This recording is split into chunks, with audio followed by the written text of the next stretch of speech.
స్వీకరించు, క్రీస్తేసుని స్వీకరించు. నీ హృదయపు ద్వారము తెరువుము, త్వరితము తానే ప్రవేశించును. నీ హృదయపు ద్వారము తెరువుము, త్వరితము తానే ప్రవేశించును.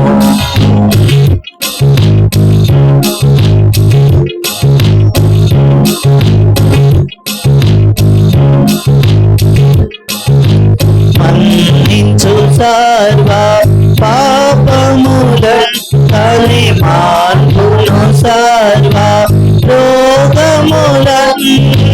మన్నించు సర్వ పాపములను, తని మార్పును సర్వ రోగములను.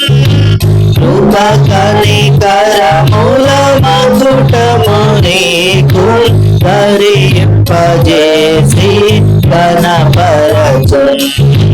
కృప కనికరముల మధుటము నీకు ధరింపజేసి కనపరచు.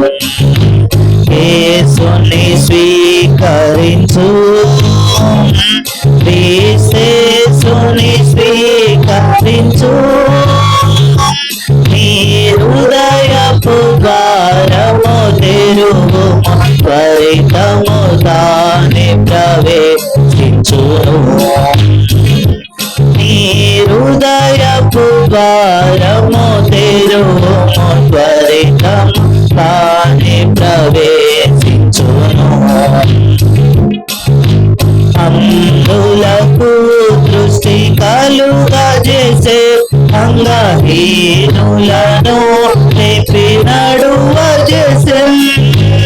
అందులకు దృష్టి కలుగజేసే, అంగహీనులను లేపి నడువజేసే. పలు విధములకు వ్యాధిగ్రస్తులకు స్వస్థతనిచ్చెను తక్షణమే. పలు విధములకు వ్యాధిగ్రస్తులకు స్వస్థతనిచ్చెను తక్షణమే. యేసుని స్వీకరించు, క్రీస్తేసుని స్వీకరించు. నీ హృదయపు ద్వారము తెరువుము, త్వరితము తానే ప్రవేశించును. నీ హృదయపు ద్వారము త్వరితము తానే ప్రవేశించును.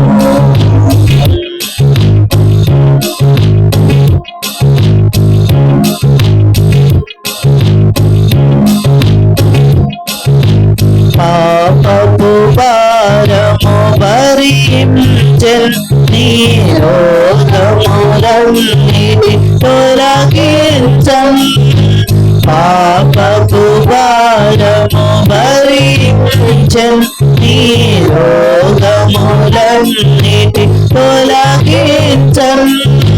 సహించెను కొరడాదే బలబాధలు, జయించెను అన్ని శోధనలను.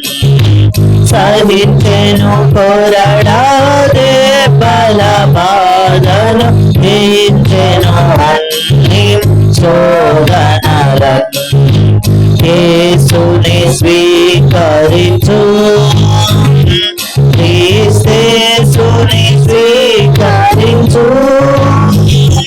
నీ హృదయపు ద్వారము తెరువుము, త్వరితము తానే ప్రవేశించును. నీ హృదయపు ద్వారము తెరువుము, త్వరితము తానే ప్రవేశించును.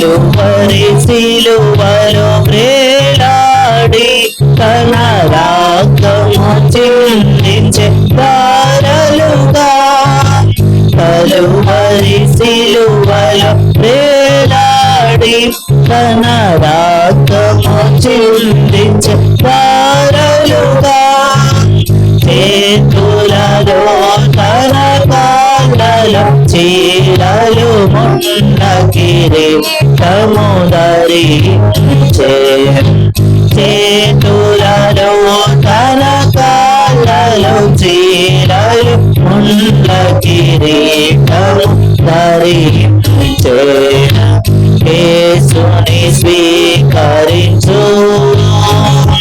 యేసుని స్వీకరించు నీ హృదయపు ద్వారము తెరుము త్వరితము తానే ప్రవేశించును నీ హృదయపు ద్వారము తెరుము త్వరితము తానే ప్రవేశించును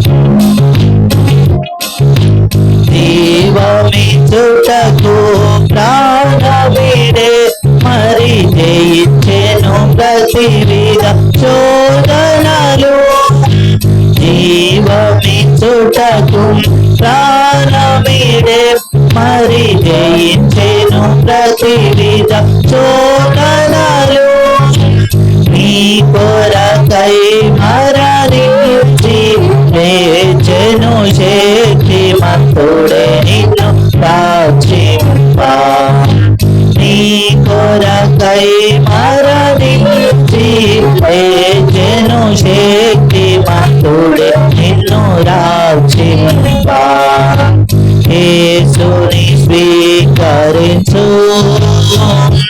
యేసుని స్వీకరించు నీ హృదయపు ద్వారము తెరుము త్వరితము తానే ప్రవేశించును నీ హృదయపు ద్వారము తెరుము త్వరితము తానే ప్రవేశించును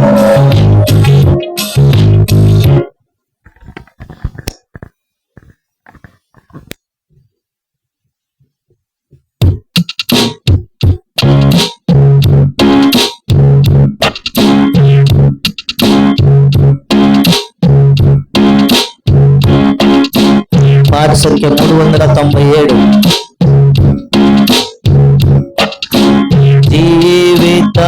జీవితమెవ్వరికి నీ జీవితమెవ్వరికి ఈ లోకములో జీవించు జీవితమంత జీవితమెవ్వరికి ఈ జీవితమెవ్వరికి శరీరే జలపై ఆశలును ఈ ధరణియందు సుఖభోగులుగా జీవితురు ఈ ధరణియందు శరీరే జలపై ఆశలును ఈ ధరణియందు సుఖభోగులుగా జీవితురు ఈ ధరణియందు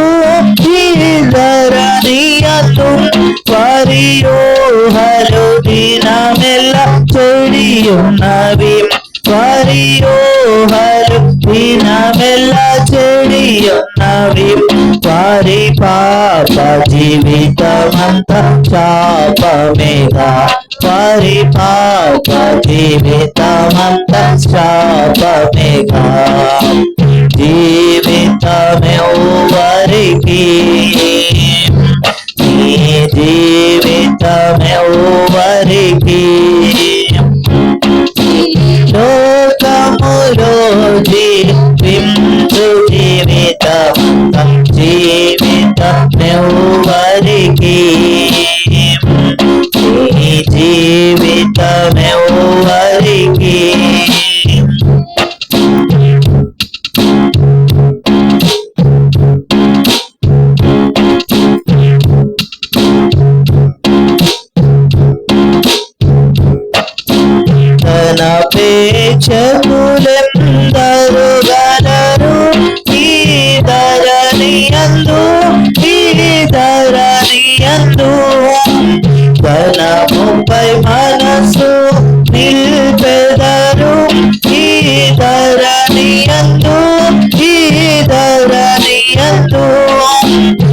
తనపేక్షకులెందరు గలరు ఈ ధరణియందు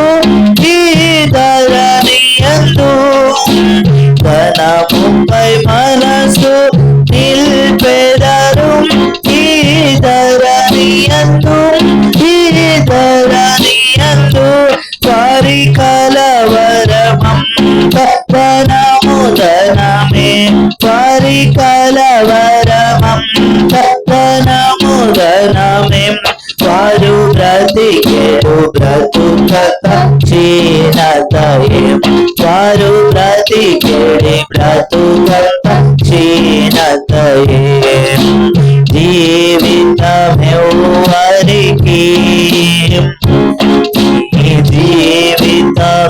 జీవితమెవ్వరికి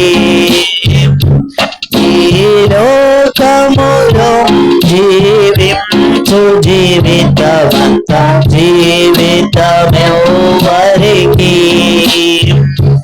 ఈ జీవితమెవ్వరికి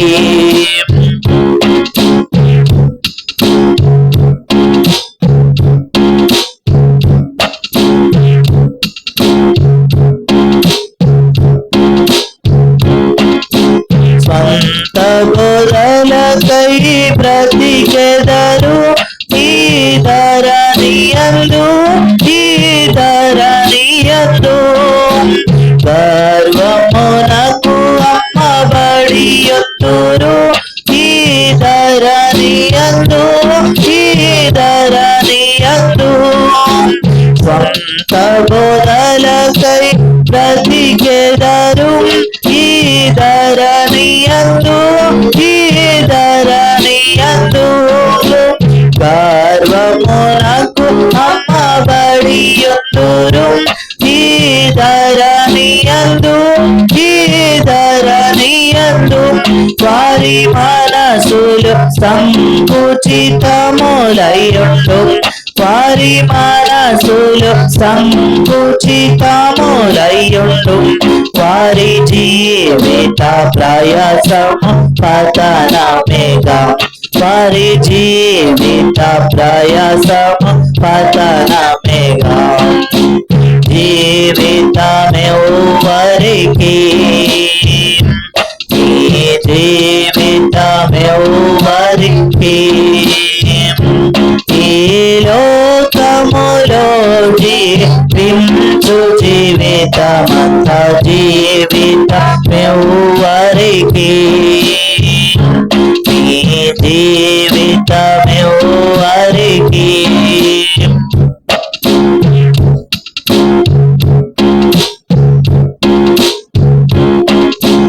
తిరిగేడు హృదయులు కలరెందరో ఈ ధరణియందు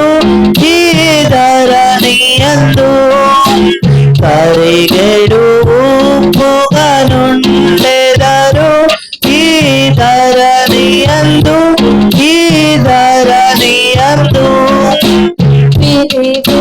హృదయులు కలరెందరు ఈ ధరణియందు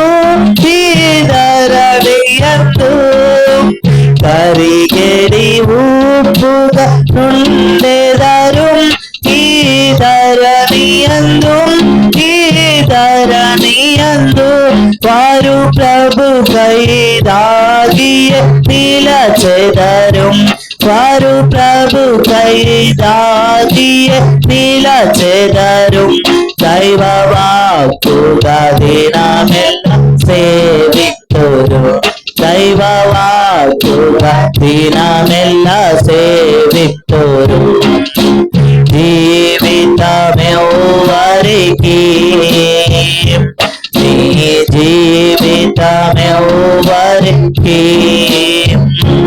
ఈ లోకములో జీవించు జీవితమంత జీవితమెవ్వరికి ఈ జీవితమెవ్వరికి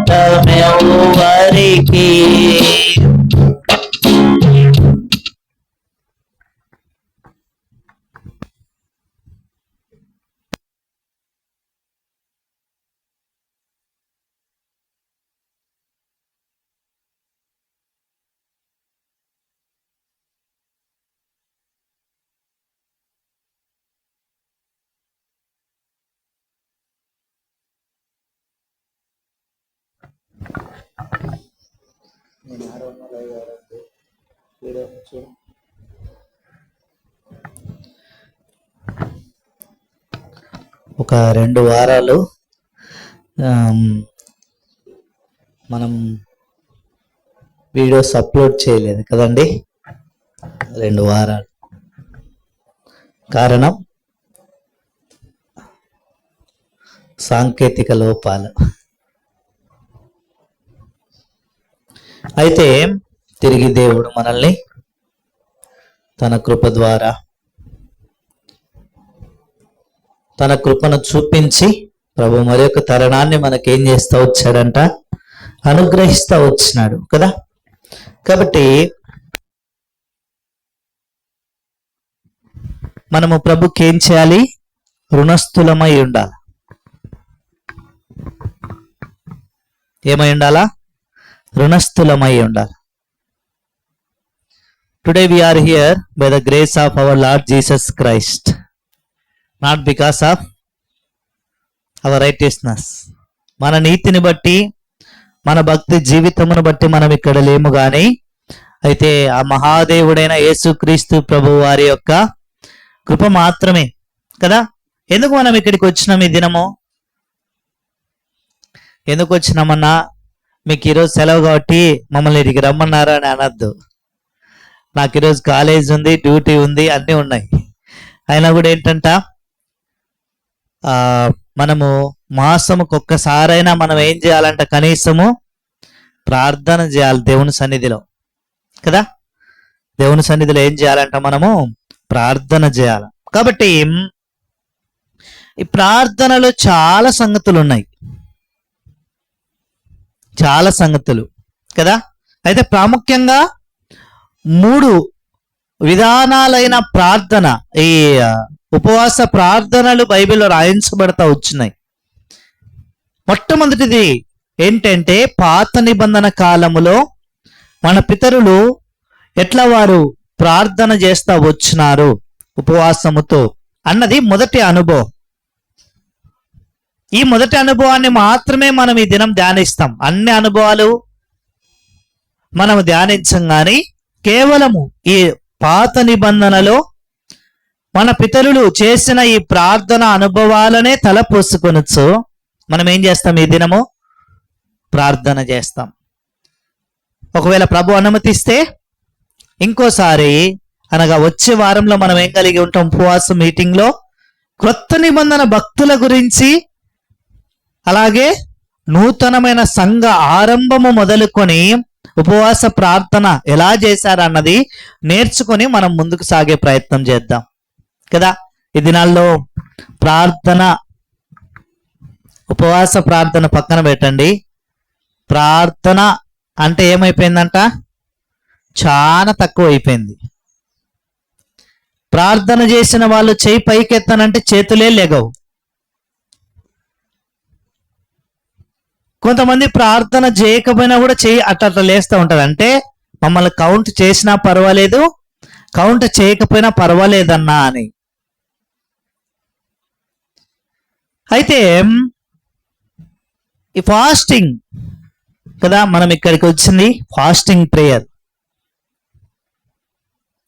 కాబట్టి ఫాస్టింగ్ అంటే చాలా మందిలో నిర్లక్ష్యం. ఏం ఉపవాసంలే అని కదా, ప్రార్థనకే నిర్లక్ష్యం ఎక్కువ మనకి. ఇంకా అట్లాంటిది ఉపవాస ప్రార్థన అంటే మనము చాలా శ్రద్ధ భక్తితో చేస్తామా? అదే ఏదో ప్రేమ విందుకైతే ముందే వచ్చింటాం, ఫస్ట్ వరుసలో కూర్చుంటాం కదా. ప్రేమ విందుకు ఫస్ట్ వరుస మనదే, ఉపవాస ప్రార్థనలో చివరి వరుస మనమే కదండి. కాబట్టి నిర్లక్ష్యం చేస్తూ ఉన్నాం ఈ దినాల్లో. ఇంకొక మాటలో చెప్పాలంటే చాలా మందికి ఉపవాస ప్రార్థన అంటే ఏం అవసరమే లేదని భావిస్తారు. ఇంకా కొంతమంది భావన ఏంటంటే, ఉపవాస ప్రార్థన అంటే కేవలము బాప్తిస్మము తీసుకున్న వారు మాత్రమే ఉపవాస ప్రార్థన చేయాలా అని భావిస్తారు. ఇది వివిధ రకాలైన జనాల్లో ఉన్న ప్రశ్నలు, వారి భావనలు. అయితే మనం ఎవరిని ఆధారం చేసుకోవాలంట? ఎవరిని ఆధారం చేసుకోవాలా? ప్రభువును మాత్రమే ఆధారం చేసుకోవాలా. ఈ భూమి మీద ఏ నరులనైనా మనం ఆధారం చేసుకోవడానికి కుదరదు. కేవలం దేవుని మాత్రమే ఆధారం చేసుకోవాలా. దేవుని వాక్యములో సెలవిచ్చిన మాట చొప్పునే మనం ముందుకు సాగాల. మనం దేవుడు సెలవిచ్చిన మాటను పక్కన పెట్టి మన సొంత ఆలోచనలు, మన సొంత ఊహాగానాలతో మనము ప్రార్థన చేసే అనుభవాన్ని మనం కలిగి ఉంటే వ్యర్థం అది కదా. ఇంతకు ఉపవాస ప్రార్థన అన్న మాట బైబిల్లో ఉందా లేదా? ఇవన్నీ మనకు ఎప్పుడు తెలుస్తాయంటే మనము చక్కగా బైబిల్ చదివినప్పుడు మనకు ఈ సంగతులు అర్థమవుతాయి. మనం బైబిల్ చదవలేదు అనుకోండి, ఉదాహరణకి మనం బైబిల్ చదవలేదు, మనకు బైబిల్లో ఉపవాస ప్రార్థన అన్న పదం లేదా అన్న మాట ఉందా లేదా మనకు తెలుస్తుందా? తెలీదు. కాబట్టి ప్రతిరోజు అందుకే బైబిల్ చదవాలి. లేచిన వెంటనే చిన్న ప్రార్థన చేసి బాగా ముఖం కడుక్కోవాలి. ఎందుకంటే మనకు నిద్ర ఎక్కువ వస్తుంది కదా. పాపం పని చేసి కష్టపడే వాళ్ళకు నిద్ర రాదు, కానీ అదేంటో పాపం పని చేయని వాళ్ళకే భలే నిద్ర వస్తుంది. నాలాంటి సోమరిపోతులకైతే ఇంకా చెప్పని అవసరం లేదు కదా. అయితే ఇక్కడ బైబిల్లో రాయించబడతా వచ్చింది. కొంతమందికి ఏంటంటే ఉపవాసం అంటే ఏంటి తెలుసా? ఏంటికి లే ఉపవాసం, వాళ్ళ జీవితాలు ఎట్లా ఉంటాయంటే ఫిలిప్పీలకు రాసిన పత్రికలో రాయించబడింది. వారేమంటున్నారు? మా కడుపు నిండా మేము తిని ఉంటే చాలన్నా, మాకు ఉపవాసాలు లాంటివి వద్దు అని అనుకుంటారు. బైబిల్లో రాయించబడింది వారి కడుపే మళ్ళీ చెప్పాలా, వారి దేవుడు. అంటే దేవుడు ఏం చెప్పాడు? అయ్యా, ఆదికాండం 2వ అధ్యాయంలో నీవు ఈ తోట చెట్ల మధ్యనున్న ఏ ఫలాలైనా నిరభ్యంతరముగా తినవచ్చును. ఎప్పటిదాకా తినాలంట? నీ కడుపు నిండేదాకా తినాలా, అంతేనా? నీవు జీవించడానికి మాత్రం తిను అన్నాడు ప్రభు. మనం ఏం చేస్తాం? తినడానికి జీవిస్తూ ఉన్నాం కదా. The reverse direction that we have been chosen. దేవుడు అన్నాడు, అరే నువ్వు బ్రతకడానికి తినురా అంటే, ఈ దినాల్లో జనాలు ఎట్లా ఉన్నారంట? తినడానికే బ్రతుకుతూ ఉన్నారు. మీరు అనుకోవచ్చు, అన్నా తినడానికే బ్రతుకుతూ ఉన్నారని మీరెట్లా చెప్తున్నారు అవహేళనగాని? మనం తినడానికే బ్రతుకుతున్నాము అని చెప్పటానికి చక్కటి ఉదాహరణలు ఏంటంటే, మనం ఇంట్లో తప్ప బయట అంతా తినేస్తాం. మన వల్ల ఎన్నో షాపు వాళ్ళు ఏం చేస్తూ ఉన్నారంట? జీవనోపాధి పొందుకుంటూ ఉన్నారు. ఉదాహరణకి టిఫిన్, బిర్యానీ సెంటర్స్, వాటితో పాటు రాత్రి అయితే పరోటా సెంటర్స్, మధ్యలో ఇంకా ఐస్ క్రీమ్స్, పానీపూరి, ఇవంతా కూడా స్నాక్ ఐటమ్స్ కొంతమందికి కదా. కాబట్టి ఇక్కడ మనము చూస్తే దేవుడు అంట వచ్చాడు, అయ్యా ఒక మనుషుడిగా నేను నిన్ను తయారు చేసిన తర్వాత నువ్వేం చేయాలా? బ్రతకడానికి తినాలా. కానీ మనం ఏంటంట? తినడానికి బ్రతుకుతున్నాం. We are living to eat. కాబట్టి ఎంత దౌర్భాగ్యపు జీవితము క్రైస్తవ జీవితములో నేర్చుకోవాలా కదా. చాలా మంది అనుకుంటూ ఉంటారు, ఆ ఉపవాస ప్రార్థన ఏముంది లేని. అయితే ఉపవాస ప్రార్థన శక్తి మనం చూసినప్పుడు అప్పుడు ఏం చేయమంటే దాన్ని నిర్లక్ష్యం చేయం. చాలాసార్లు మర్చిపోతాం. ఉపవాస ప్రార్థన మర్చిపోయినా మనం ఏం చేస్తాం? మర్చిపోతాం. అయితే దేవుడు మర్చిపోడు కదా. ఎవరు వచ్చిన రాకపోయినా దేవుడు మాత్రం మనల్ని మర్చిపోడు. కాబట్టి ఉపవాస ప్రార్థనలు ఎవరెవరు చేశారు? బైబిల్లో రాయించబడిన వ్యక్తులు ఒక 2-3 ఉదాహరణగా మీరు చెప్తారని ఆశపడుతున్నా. దావీదు చేసిన రైట్. ఇంకా అన్న నేను పాత నిబంధనలు చెప్పమన్నానమ్మా, నువ్వు అప్పుడే కొత్త నిబంధన పోతే ఎట్లా? పాత నిబంధనలు ఎంతమంది భక్తులు ఉన్నారు?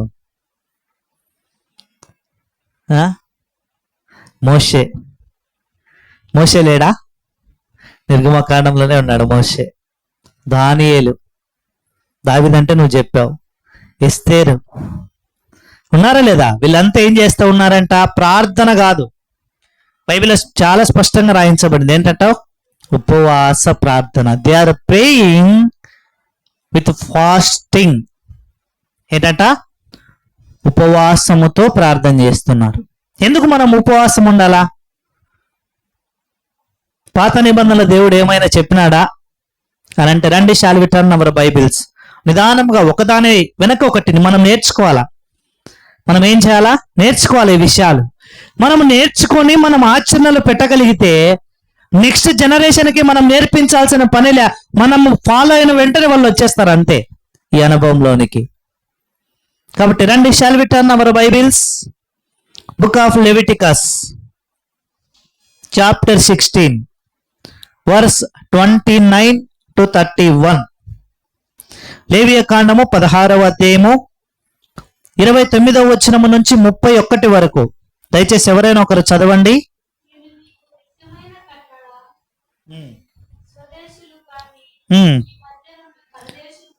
స్వదేశులు గాని మీ మధ్యన నుండి పరదేశులు గాని మీరందరూ 7వ నెల 10వ నాడు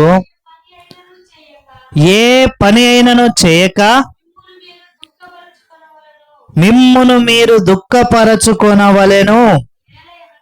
ఏలయనగా మీరు యెహోవా సన్నిధిని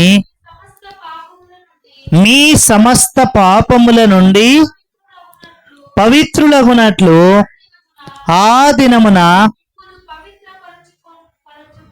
మిమ్మును పవిత్రపరచునట్లు మీ నిమిత్తము, చాలండమ్మా, మీ నిమిత్తం ఏం చేయబడిందంట?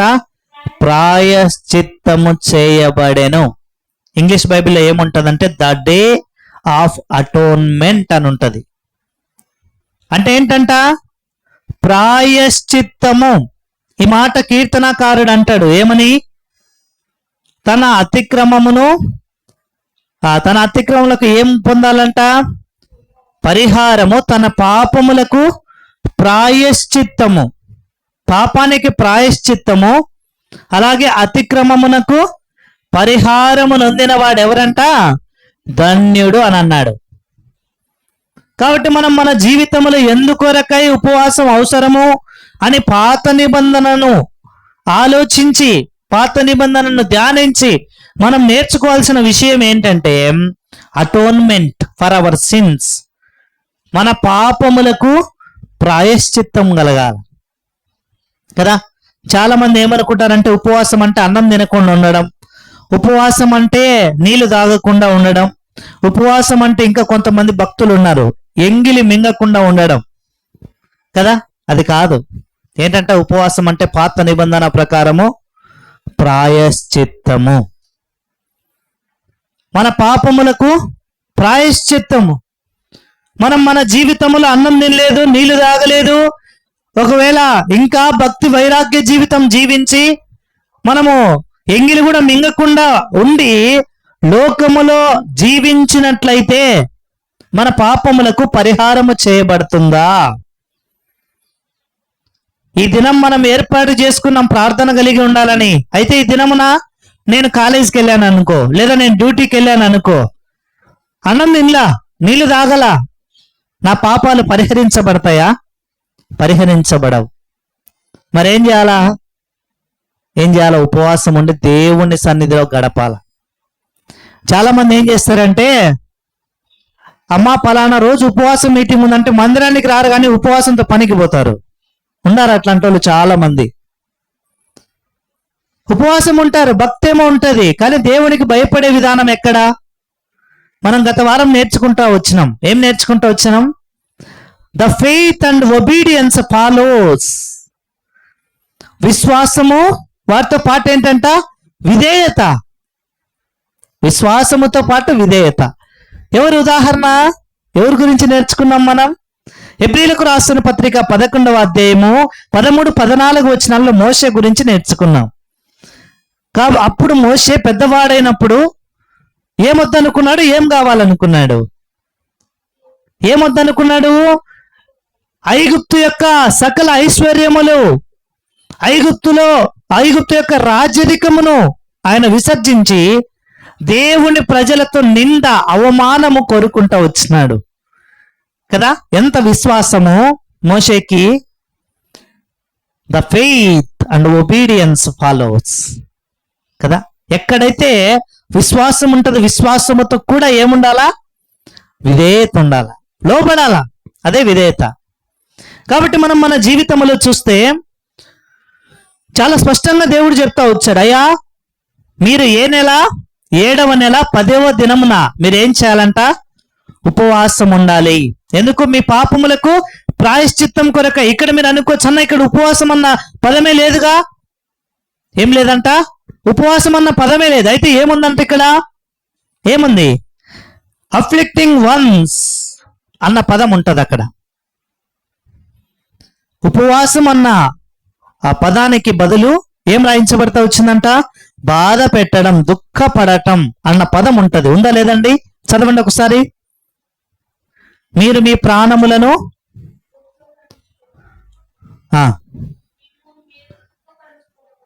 మిమ్మును మీరు దుఃఖపరచుకొనవలెను. ఒక విధంగా ఉపవాసం అంటే ఏంటంట? దుఃఖపరచడమే. ప్రతిరోజు ఉదయం లేస్తానే మంచిగా కాజు ఉప్మా చేసుకొని, మధ్యాహ్నం బాగా నాన్ వెజ్ తిని, రాత్రి అయ్యే కొద్దీ ఏ చపాతీనో లేదంటే జొన్న రొట్టె బాగా తిని, ప్రతిరోజు ఉండే ఒక మన శరీరాన్ని ఉదయాన్నే నీకు టిఫిన్ కట్, మధ్యాహ్నం మీల్స్ కట్, రాత్రికి రోటీ కట్ అంటే అది సంతోషంగా ఉంటుందా? ఉండదు. బయటికి ఒకవేళ మన ముఖంలో నవ్వు కనపడచ్చు, కానీ వాస్తవానికి చూస్తే శరీరం ఏమైతే ఉంటుంది? బాధపడుతూ ఉంటది కదా, దుఃఖపడటం. అయితే కీర్తనకారుడు అన్నాడు, ఈ దుఃఖపడటం ఏదైతే ఉందో అది ప్రార్థనకు అనగా ఉపవాసానికి సంబంధించిన మాట అన్నది కీర్తనకారుడైన దావీదు తన సొంత అనుభవంతో చెప్తాడు కదా. రండి, కీర్తనల గ్రంథం 69వ అధ్యాయం 10వ వచనం. Book of songs chapter 69 verse 10. కీర్తనల గ్రంథం 69వ అధ్యాయము 10వ వచనం. ఉపవాసం ఉండి నేను కన్నీరు విడువగా అది నాకు నిందాస్పదమాయెను. కాబట్టి ఇక్కడ చూస్తే అంటే తనను తాను గాయపరుచుకోవడం. దుఃఖించడం అంటే ఏంటి అర్థము? దుఃఖం ఎప్పుడు వస్తాయి సాధారణంగా? మనకు కష్టం వచ్చినప్పుడు. సింపుల్ గా చెప్పమంటారా? కాళ్ళకు చెప్పులు వేసుకోకుండా పోతా ఉన్నాం, ఒక ముళ్ళు గుచ్చుకుంది అనుకో, ఏమవుతుంది? ముళ్ళు భలే గుచ్చుకుందిరా అంటామా? అంటే పక్కన రేడి పిచ్చోడ్రా, ఈ అమ్మాయి పిచ్చిదిరా. ఎవరైనా బాధ కలిగితే, నొప్పి కలిగితే అమ్మా అని అలపించాలా కదా, విలపించాలా, ఏడ్చాలా. దానికి బదులు ఏంది? ఈ అబ్బాయి లేదా ఈ అమ్మాయి నవ్వుతున్నారు, పిచ్చోళ్ళేమో వీళ్ళు అనుకుంటారు కదా. నొప్పి కలిగినప్పుడు, బాధ కలిగినప్పుడు సాధారణంగా ఏమొస్తాయి? మనకు దుఃఖం వస్తుంది కదా. ఈ దినాల్లో ఎందుకు వాస్తవానికి మనము ఉపవాసానికి ప్రాముఖ్యత ఇవ్వమంటే, కష్టాలు మన దగ్గరికి ఇంకా రాలే కాబట్టి కదా. కష్టాలు లేవు, దేవుడు నెమ్మది ఇచ్చినాడు, సంతోషం ఇచ్చినాడు, సమాధానం ఇచ్చినాడు, ఇవన్నీ ఇచ్చినాడు. కాబట్టి మనకేందంట, ఏం ఉపవాసంలే, ఏం పర్వాలేదు, అన్నం తినకుండా కూడా ప్రార్థన చేయొచ్చు, అన్నం తింటా కూడా ప్రార్థన చేయొచ్చు, అన్నం తిని కూడా ప్రార్థన చేయొచ్చు, పండుకొని కూడా ప్రార్థన చేయొచ్చు అనే ఏంటంట సోమరి క్రైస్తవ జనాంగము. వీరినే బైబిల్లో ఒక పదముతో పిలిచాడు. ఎవరంట ఆయన? మిశ్రిత జనము అన్నాడు. ఏంటట? మిశ్రిత అంటే a people of or a group of people were mixed. అంటే ఏంటి? వాళ్ళంతా కూడా కలిసిపోయి ఉన్నారనమాట కదా. అయ్యో నా ప్రభు నన్ను ప్రేమించి నా పాపముల నుంచి నన్ను పరిహరిస్తూ వచ్చాడే, ఇలాగూ అనేకులు వారి పాపముల నుంచి పరిహరింపబడాలి అని ఇతరుల కోసం ఉపవాసం ఉండేవారు చాలా కొంతమంది మన క్రైస్తవ గుంపులోనే. రెండోది ఏంటి తెలుసా? ఏం పర్లేదు, పద్దన్నే అన్నం తిన్నాం, ఎవరికి కనపడుకోకుండా, నోట్లో వాసన రాకోకుండా మంచిగా ఏదన్నా వేసుకొని వచ్చే వాళ్ళు కొంతమంది. అది కూడా ప్రార్థన చేసే గుంపే. ఇక కొంతమంది గుంపు ఎట్లంటే, దేవుని మందిరానికి రారు కానీ ఎక్కడికైనా ఆ రోజు వెళ్ళిపోయింటే వాళ్ళ పని మీదనో లేదంటే ఇంకో చోటికో ఒకవేళ ఏదైనా పెళ్లి జరిగిందనుకో, అదే రోజు పొరపాటున ఈరోజు మనం మీటింగ్ ప్రకటించాము, ఇక్కడ ఉన్న విశ్వాసుల వాళ్ళ బంధువుల్లో ఎవరిదో వివాహం ఉంది, ఆడికి పోయింటారు. ఆడికి పోయిన తర్వాత వాళ్ళ అప్డేట్ ఎట్లుంటుంది చెప్పమంటారండి? లైవ్ ఉన్నదనుకో, లైవ్ అయిపోయేదాకా తినరోళ్ళు 2 కానీ 3 కానీ 2 కానీ 3 కానీ అట్టే ఉంటారు. ఏమంటే ఎవరన్నా వచ్చి పిలిచాక ఏ అన్నం ఏంటంటే ఏం లేక ఈరోజు నేను ఉపవాసం ఉండా. అది ఈరోజు శుక్రవారం కాదు కదా. ఇదొకటి. మళ్ళా క్రైస్తవ గుంపులో కూడా ఇదే. చాలా మంది అంటారు, నాకు శుక్రవారం ఫాస్టింగ్ ప్రేయర్ లేదా మీకని. ఏం శుక్రవారమేనా? బుధవారం పెడితే ఏమన్నా అరుస్తారా? మంగళవారం పెడితే అరుస్తారా? శనివారం పెడితే అరుస్తారు? లేదుగా. ఏ రోజైనా ఉపవాసం ఉండొచ్చు. మనం ఎందుకు శుక్రవారం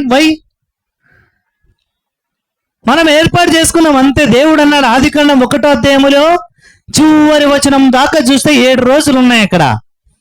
ఆ 7 రోజుల్లో దేవుడు ఏమన్నాడు? మొదటి రోజు పరిశుద్ధమైనది, 2 నుంచి 6 దాకా అన్ని చెడ్డవే అన్నాడా? అల్లా. ఏమన్నాడు? ఆ ప్రతి దినమున దేవుడు మంచిది మంచిది మంచిది.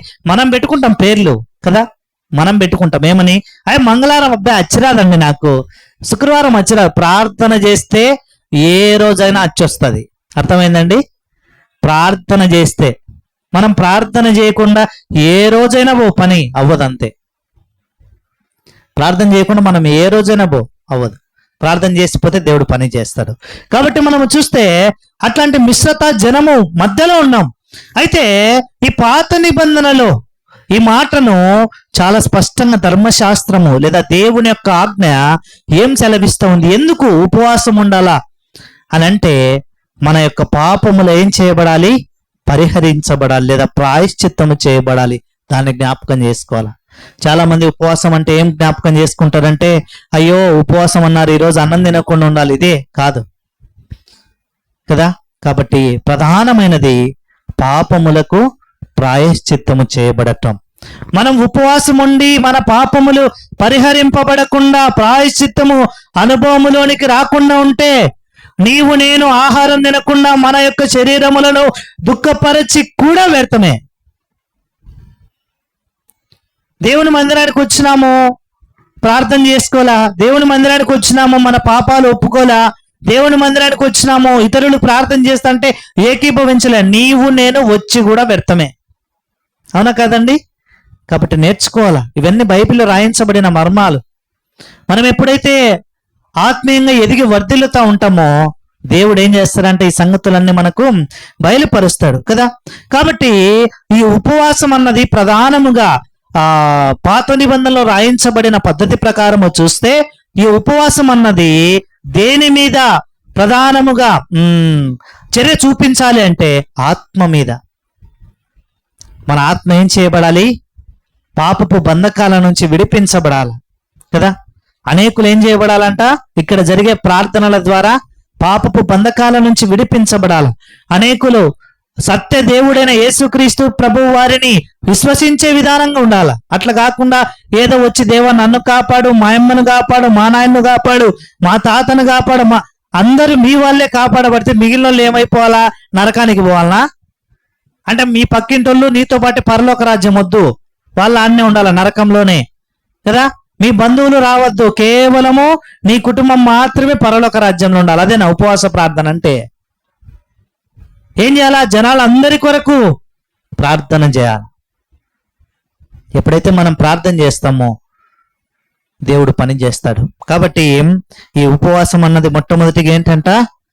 మన యొక్క పాపములకు ప్రాయశ్చిత్తము చేసే ఒక ప్రక్రియ అని ఇక్కడ రాయించబడతా వచ్చింది. అయితే రండి 2వ అనుభవంలోనికి వెళ్దాం.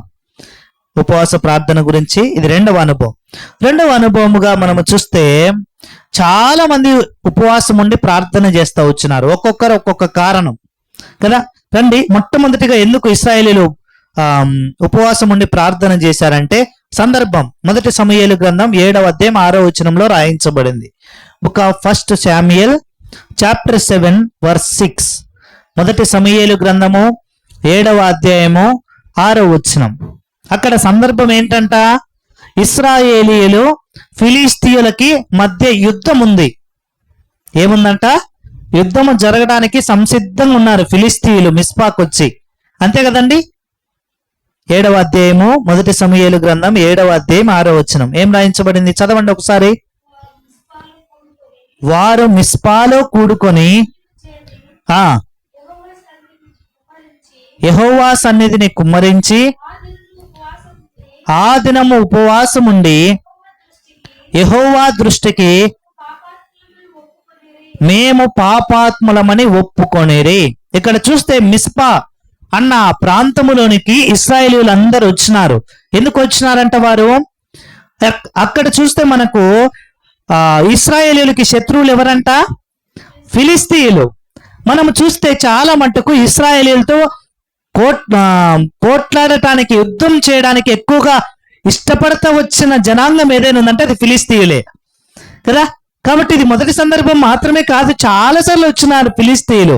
అయితే సమూయేలు బ్రతికి ఉన్నంత కాలము ఫిలిస్తీయులు ఇశ్రాయేలీయుల మీద యుద్ధానికి రాలేదు.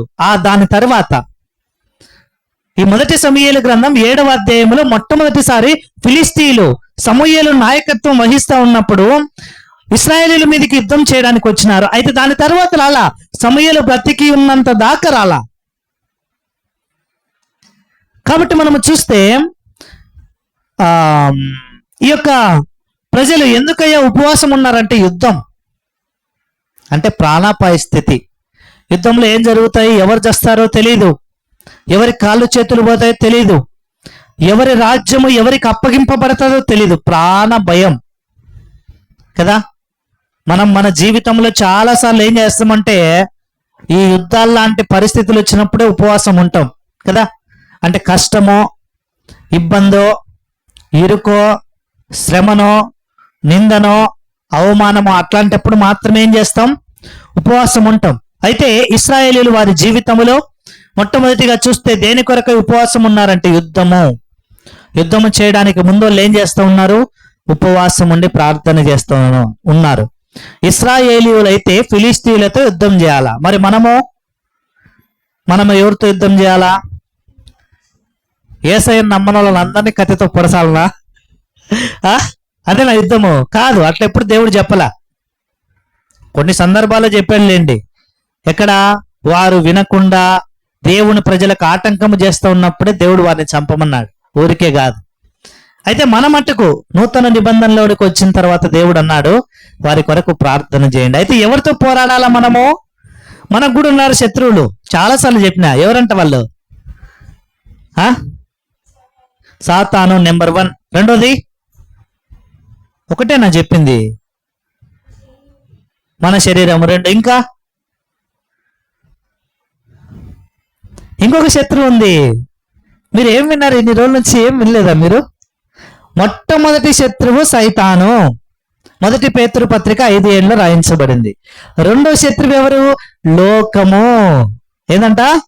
లోకం. అన్నిటికంటే ఆ సాతాను తరువాత మనల్ని లొంగ తీసుకునేది లోకం మాత్రమే. ఎందుకో చెప్పమంటారా? అయ్యో, నేను యేసయ్యను నమ్ముకుని బైబిల్ పట్టుకొని పోతే ఎట్లా? బైబిల్ పట్టుకొని పోతే ఎట్లా? అయ్యో, నా ఫ్రెండ్స్ అంతా బాగా చదువుకొని ఉన్నారు, నాకేమో ఏమీ రాదు, నేను బైబిల్ పట్టుకొని పోతే అందరు నన్ను ఏమనుకుంటారు? ఇదే లోకం. ఏంటంట? ఇదే లోకం. లోకం అంటది లాగేసుకుంటది మనల్ని కూడా. మూడోది ఎవరంట? మన శరీరం.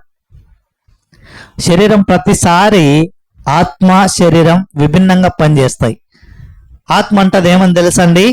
రక్షింపబడిన ప్రతి వ్యక్తికి ఆత్మ ఎలా పనిచేస్తుందంటే ఉదయాన్నే లేచి బైబిల్ చదవకపోతే ప్రేరేపిస్తుంది. బైబిల్ చదవలా, బైబిల్ చదువు, బైబిల్ చదువు, బైబిల్ చదువు. ప్రార్థన చేయలేదు, ప్రార్థన చేయి, ప్రార్థన చేయి, ప్రార్థన చేయి, కుటుంబ ప్రార్థన చేసుకో అని అంటది. అదే శరీరం ఏమంటది తెలుసా? అబ్బా చల్లగా గాలి వచ్చింది, పండుకో, రగ్గు ఒప్పుకో, కొంచెం ముడుచుకో కాళ్ళు కదా. సామెతల గ్రంథంలో రాయించబడింది, సోమరి వాడు ఏం చేస్తాడు? ఇంకొంచెం సేపు కునుకంటాడంట కదా. ఇంకొంచెం తెల్లవారింటది, సూర్యుడు కూడా వచ్చింటాడు, మధ్యాహ్నంకి వచ్చింటాడు, అప్పుడు లేస్తాడు కదా.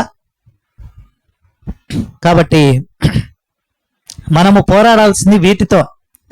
అయితే ఇశ్రాయేలీయులు ఫిలిస్తీయుల మీద యుద్ధం చేయడానికి ముందు ప్రార్థన చేస్తా ఉన్నారు కదా. ప్రార్థన చేసినాక గెలిచినారా, ఓడిపోయినారా? గెలిచినారు. వాళ్ళు ఏమన్నారు? యుద్ధము యెహోవాదే. ఈడ కాదులేండి ఆ సందర్భం ఉండేది, ఆ మాట ఉండదు ఇక్కడ. యుద్ధం యెహోవాదే అని సమూయేలు ద్వారా వారు చేసిన ప్రార్థనను బట్టి దేవుడు విని ఇశ్రాయేలీయుల పక్షముగా దేవుడు ఉండి ఫిలిస్తీయుల మీద ఏం చేశాడంట? వడగండ్ల వాన కురిపించాడు. అవునా కదా? కాబట్టి మనము చూస్తే మొట్టమొదటి సందర్భం, ఏ సందర్భాల్లో ఈ పాత నిబంధనలో వారు ఉపవాసం ఉన్నారు అని చూస్తే మొట్టమొదటిగా యుద్ధ కాలములో. రండి రెండవ సందర్భంలోనికి వెళ్దాం. రెండవ సందర్భం 2వ సమూయేలు గ్రంథం 12వ అధ్యాయము. 2వ సమూయేలు గ్రంథం 12వ అధ్యాయము 16 నుంచి 23 వచనాలు. Book of 2 Samuel chapter 12 verse 16 to 23 verses. సందర్భం ఏంటి ఇక్కడ? ఇక్కడ ఈ యొక్క దావీదు కుమారుడు ఎలా ఉన్నాడంట? రోగి అయి ఉన్నాడు. ఏమై ఉన్నాడు? రోగి అయి ఉన్నాడు. బాగలేదు. పాపం ఏం రోగం వచ్చిందో బైబిల్లో రాయించబడింది. ఆ చిన్నవాడు అని రాయించబడింది కదా. కాబట్టి అయితే ఆ చిన్నవాడు ఏమైపోతా వచ్చాడంట? ఉపవాసం ఉండి ప్రార్థన చేసినా కూడా ఆ చిన్న కుమారుడు బ్రతకలేదు. అయితే ఏమైపోయినాడంట? చచ్చిపోయినాడంట. కుమారుడు బ్రతికి ఉన్నంత వరకు దావీదు ఏం చేశాడు? ఉపవాసం ఉన్నాడు. చచ్చిపోయిన తర్వాత లేచి అన్నం తిన్నాడు. మనం ఏం చేస్తాం చెప్పాలా? ఇప్పుడు బ్రతికి ఉన్నంత దాకా సాధిస్తాం మనుషులను. చచ్చిన తర్వాత నేను నీకంతా మేలు చేసినామని ఏడుస్తాం, దొంగ ఏడుపులు కదా. మనిషి ఎవరైనా ఇప్పుడు మనమే ఉన్నాము, మన అత్తగారో లేకపోతే మన అమ్మగారో ఉంటారు పెద్దోళ్ళు, వాళ్ళని ఏం చేస్తాం? మనం బ్రతికున్నంత దాకా ఏదో ఒకటి పట్టి పీడిస్తూనే ఉంటాం. నాకు అది ఇది ఇచ్చు, ఇది ఇచ్చు, నువ్వు అజ్జేయలే, నాకు అజ్జేయలే, మా అక్కకేమో అది ఇచ్చి, మా తమ్మునికేమో ఇది ఇచ్చివి, అన్ని వాళ్ళకే పెట్టినావు, నాకేం, ఇదే ఉంటది కదా. పద్దం లేచిన తాంచి ఇవే సమస్యలు. అయితే ఆమె చచ్చిపోయింది ఏదో నెమ్మదిగా బైబిల్లో రాయించబడింది. వారు తమ ప్రయాసలు మాని విశ్రాంతిలోనికి ప్రవేశించి ఉన్నారు అని మరణం గురించి రాయించబడితే సత్యమైనలకు కూడా నెమ్మది లేకుండా చేసేది మనమే కదా. అయితే దావీదు ఎంత నిరీక్షణతో ఉన్నాడంటే, దావీదు కుమారుడు చనిపోయినప్పుడు చనిపోయేదాకా ఉపవాసం ఉన్నాడు. అయితే చనిపోయినాడని తెలిసినప్పుడు వెంటనే ఏం చేశాడంట? లేచి ముఖం కడుక్కొని స్నానం చేసి వెంటనే ఏం చేశాడు? భోజనం చేశాడు. అందరూ అనుకున్నారు, ఆశ్చర్యపోయినారు, ఏందిరా మనిషా కాదా? ఎవరైనా చచ్చిపోతే ఆ ఉపవాసాన్ని కంటిన్యూ చేస్తారు, కానీ ఈ మనిషి చచ్చిపోయినాడు అని చెప్పినప్పుడు లేచి అన్నం తింటున్నాడే అని అన్నాడు. దావీదు అన్నాడు, ఏమన్నాడండి చివరిలో? దావీదుకు ప్రేమ లేదా? దావీదు ప్రేమ ఉంది, అందుకే ఉపవాసం ఉన్నాడు అనారోగ్యంగా ఉన్నప్పుడు. అయితే దావీదు ఇచ్చిన స్టేట్మెంట్ ఏంటంటే, నేను నా కుమారుని దగ్గరికి ఒక రోజు వెళ్తాను, కానీ నా కుమారుడు నా దగ్గరికి రాడు. నేను ఉపవాసం ఉంటే వస్తాడా? లేదంటే నేను ఆహారం తినకుండా ఆపేసినంత మాత్రం నా కుమారుడు నా దగ్గరికి వస్తాడా? అది జరగదు. ఒక రోజు వస్తుంది, నేను వృద్ధాప్యంలో కానీ యుద్ధమందు కానీ చచ్చిపోతే నేను నా కుమారుని చూస్తా, అంతేకాని నా కుమారుడు నా దగ్గరికి రాడు అన్నాడు. మనకుంటుందా నిరీక్షణ? ఎవరైనా మన వాళ్ళు చనిపోయినారనుకో, నేను చనిపోయినాను అనుకో, నా భార్యకి ఏముండాలా? నిరీక్షణ ఉండాలి. నా భార్య చనిపోతే నాకు నిరీక్షణ ఉండాలి. ఏమని? ఆమె దేవుని దగ్గరికి వెళ్ళింది, మరి నేను వెళ్తానా లేదా? ఏం చేయాలా? చూసుకోవాలి, 1-2 సార్లు. కాబట్టి ఉపవాసము మొదటిగా చూస్తే ఇశ్రాయేలీయులు యుద్ధ కాలములో ఫిలిస్తీన్లు తమ మీదకి వచ్చినప్పుడు ఉపవాసం ఉండి ప్రార్థన చేశారు. రెండోదిగా దావీదు ప్రార్థన చేశాడు. ఎవరి కొరకై? అనారోగ్యముగా ఉన్న తన కుమారుడి కొరకై. అంతేకాదు, రండి 3వ సందర్భంలోనికి వెళ్దాం. Shall we turn for the third experience. 3వ సందర్భం 2వ సమూయేలు గ్రంథం 1వ అధ్యాయము. 2వ సమూయేలు గ్రంథం 1వ అధ్యాయము 12వ వచనం. Book of 2 Samuel chapter 1 verse 12. సందర్భం ఏంటంట? అప్పుడు దావీదు ఉపవాసం ఉండి. ఎందుకు? ఎవరి కొరకు ఉపవాసం ఉన్నాడు? 2వ సమూయేలు గ్రంథం 12వ అధ్యాయంలోనేమో తన కుమారుని కొరకు ఉపవాసం ఉన్నాడు, మంచిదే. అయితే ఇక్కడ 2వ సమూయేలు గ్రంథం 1వ అధ్యాయము 12వ వచనములో దావీదు ఎవరి కొరకు ఉపవాసం ఉన్నాడంట? తన ప్రాణ స్నేహితుడు. 1 సమూయేలు గ్రంథంలో ఉంటుంది ఆ మాట. తన ప్రాణ స్నేహితుడైన ఎవరంట? యోనాతాను చచ్చిపోయినాడని ఏం చేశాడంట? ఉపవాసం ఉన్నాడు.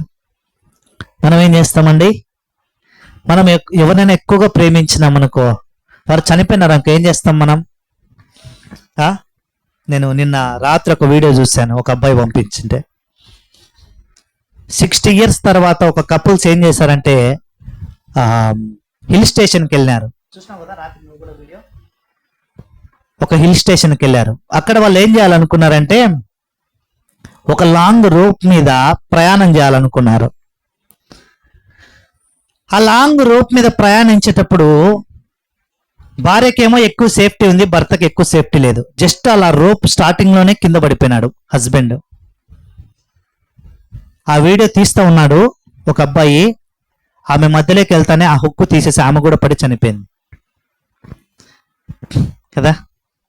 తనను తాను చంపుకుంది, ఒక మాటలో చెప్పాలంటే. That is called suicide. అంతేనా కదా?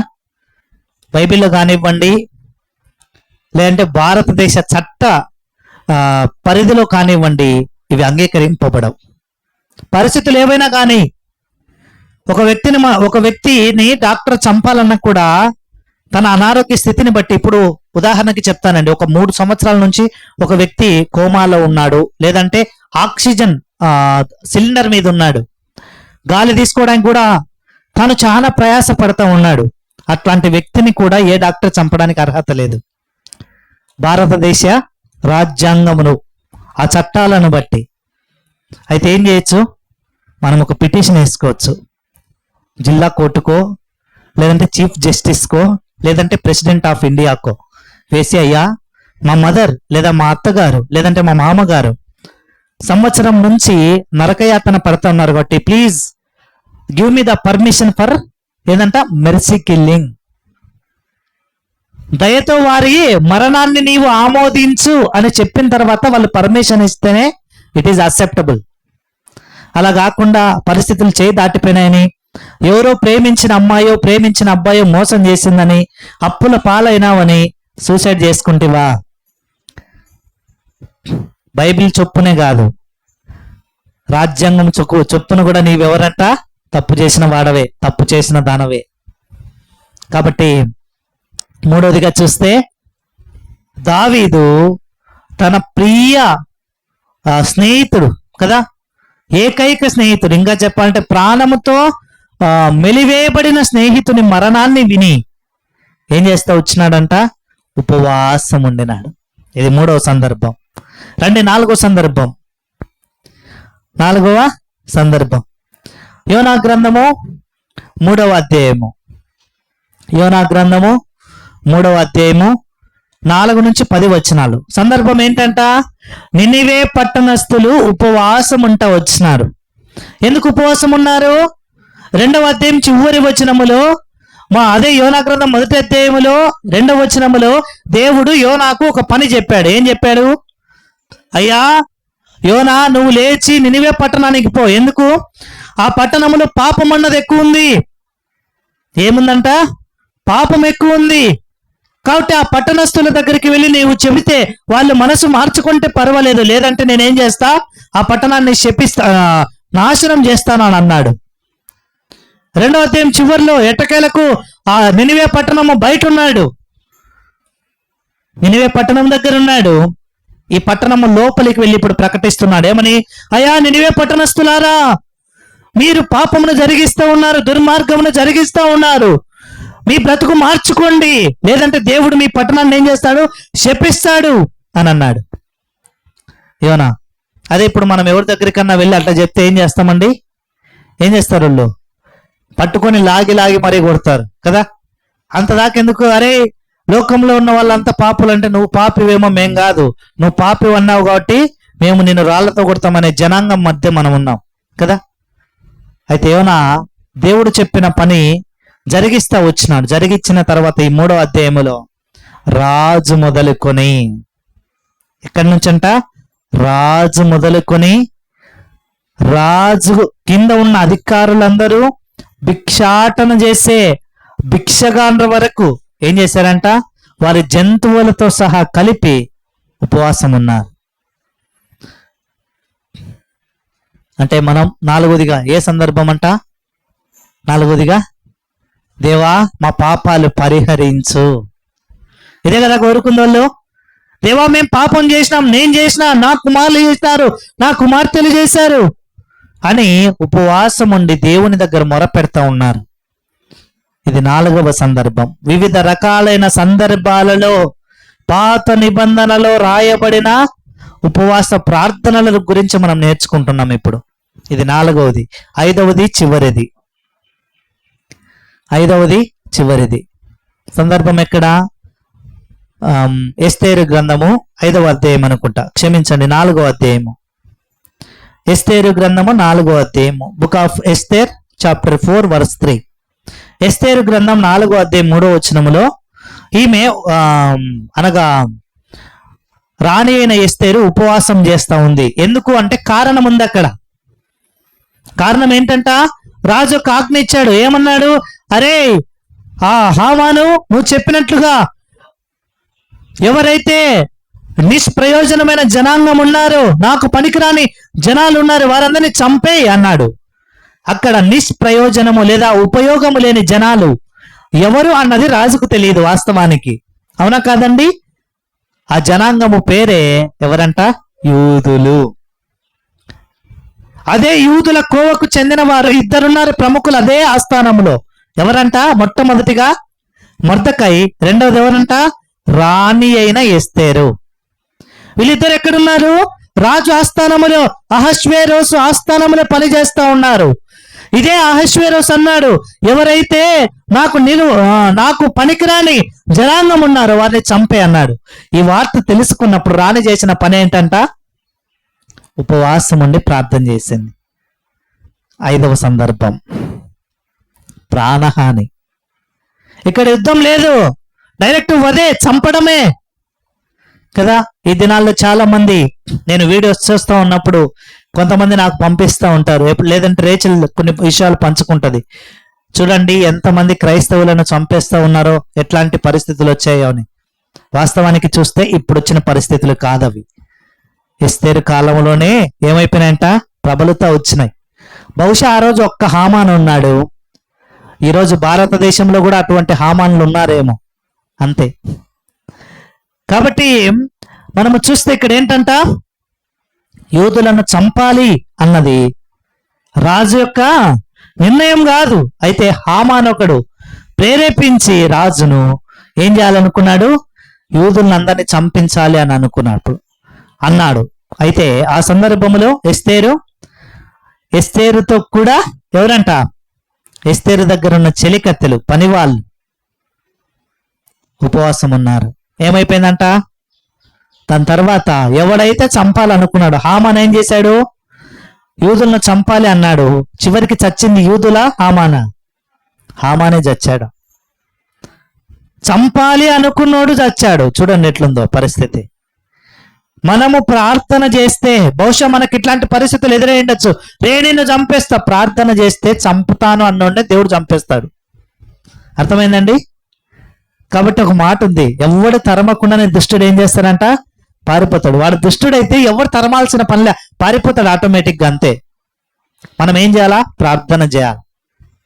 5 పరిస్థితులు ఉన్నాయి ఇక్కడ వాళ్ళు ఉపవాసం ఉండి ప్రార్థన చేయడానికి. మొదటి కారణం ఏంటంట? వారు యుద్ధము చేయడానికి, ఫిలిస్తీన్లు ఇశ్రాయేలీయుల మీద యుద్ధానికి వచ్చారని వారు మొట్టమొదటిగా ఉపవాసం ఉండి ప్రార్థన చేశారు. రెండవదిగా దావీదు ప్రార్థన చేశాడు. దేని కొరకై? తన కుమారునికి బాగలేదని. మూడవదిగా దావీదే ప్రార్థన చేశాడు. ఎందుకొరకై? తన ప్రాణ స్నేహితుడైన యోనాతాను చచ్చిపోయాడని. 4వది సందర్భం ఎవరంటే ఉపవాసం ఉన్నది? యోనా గ్రంథంలో రాయించబడినట్లు నినివే పట్టణ ప్రజలు ఉపవాసం ఉన్నారు. 5వది చివరిది ఎవరు ఉపవాసం ఉన్నారంట? ఎస్తేరు రాణి తన ప్రజల కోసమై ఉపవాసం ఉంది. 5 కారణాలు. బహుశా ఈ దినం మన కారణం ఏంటో తెలియదు. నీవు నేను ఎందుకు ఉపవాసం ఉండడానికి ఇక్కడికి వచ్చినామో తెలియదు. కారణము తెలిస్తే ప్రార్థన చేస్తాం. చాలాసార్లు మన కారణాలు తెలియవు. దేని కొరకు ప్రార్థన చేయాలంటే దేని కొరకు చేయాలనా? దేని కొరకు చేయాలా ప్రార్థన? ఏముంది నా 2 నిమిషాలు ఏం లేవున్నా కదా. మనకు ఎంతమంది బంధువులు ఉన్నారు? కొంతమంది అంటారు, సరే నా డైలాగే చెప్తా. ఎవరు డైలాగ్ ఎందుకులే, నా డైలాగ్ చెప్తా. మా ఫ్రెండ్స్ లేదా మా కొలీగ్స్ నాతో పాటు చదువుకునే వాళ్ళు నా ఫోన్ చూస్తారు అనమాట. ఫోన్ చూసి ఫస్ట్ ఏం చేస్తారంటే కాంటాక్ట్స్ చూస్తారు. కాంటాక్ట్స్ ఎన్ని ఉన్నాయని. ఇప్పటికి కూడా నా కాంటాక్ట్స్ దగ్గర 8,000 నెంబర్స్ ఉంటాయి నా ఫోన్లో. వాళ్ళు 8,000 నెంబర్స్ ఉన్నాయి కదా అని అంటారు. నేనంట 8,000 నెంబర్స్ ఉన్నాయి మంచిదే, వాళ్ళలో నేను చాలా తక్కువ మంది కొరకే ప్రార్థన చేస్తాను అని అంట.